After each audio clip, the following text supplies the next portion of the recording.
আমি নাকি শুধু ওয়ার্ক পারমিট ভিসা নিয়ে ভিডিও বানাই। সো এই ভিডিওটা হতে যাচ্ছে আমার স্টুডেন্ট ভাই বোনদের জন্য।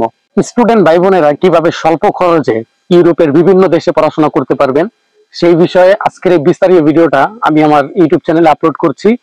এবং যাবতীয় যত লিংক দরকার, যেমন ইউনিভার্সিটি লিংক, যেই ইউনিভার্সিটির সাথে আপনি কন্ট্যাক্ট করবেন সেই ইউনিভার্সিটির লিংক টিং সহ সব আমার ডেসক্রিপশন বক্সে আপনারা আজকে পেয়ে যাবেন। সেভাবে আপনারা কন্ট্যাক্ট করে নেবেন।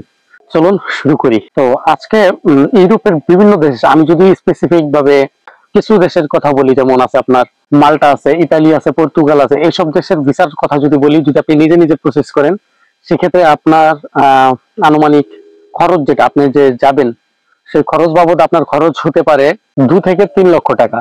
এখন 2-3 লাখ টাকা কিভাবে খরচ হয়? কারণ ব্যাংক স্টেটমেন্ট দেখানো লাগে, এটা কি আমার বাপ দেখাবে? আপনি এটা বলতেই পারেন। এই জায়গাও কিছু কথা আছে। ব্যাংক স্টেটমেন্ট আপনি চাইলে অনেক মাধ্যম আছে, অনেক সিস্টেম আছে যেভাবে আপনি ব্যাংক স্টেটমেন্ট দেখাতে পারেন। 2 থেকে 3 লক্ষ টাকা বললাম, এগুলো হচ্ছে আপনার ইউনিভার্সিটি আবেদন ফি, আরো আনুষঙ্গিক কিছু খরচ টরচ থাকে এইগুলাই, আর হচ্ছে আপনার এয়ার টিকেট, এগুলো সব মিলিয়ে আমি একটা হিসাবে 2-3 লক্ষ টাকা বলেছি।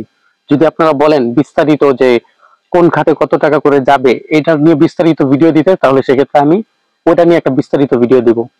আজকে জাস্ট আপনাদের অবগত করলাম যে স্টুডেন্ট বিষয়ে যারা স্টুডেন্ট বা একটু পড়াশোনা করেছেন তারা যদি ট্রাই করেন, ভালো কথা, যদি আইএলটিএস করা থাকে, যে কোনো একটা ইংলিশ প্রফিসিয়েন্সি যেমন আইএলটিএস, পিটিএ, এমওআই, এগুলো যদি থাকে সেক্ষেত্রে আপনার জন্য অনেক বেটার অপশন হয়ে যাবে। তাই এখনই চেষ্টা করুন স্টুডেন্ট বিষয় ইউরোপে নিজের জীবন গড়ার। ধন্যবাদ সবাইকে। আসসালামু আলাইকুম।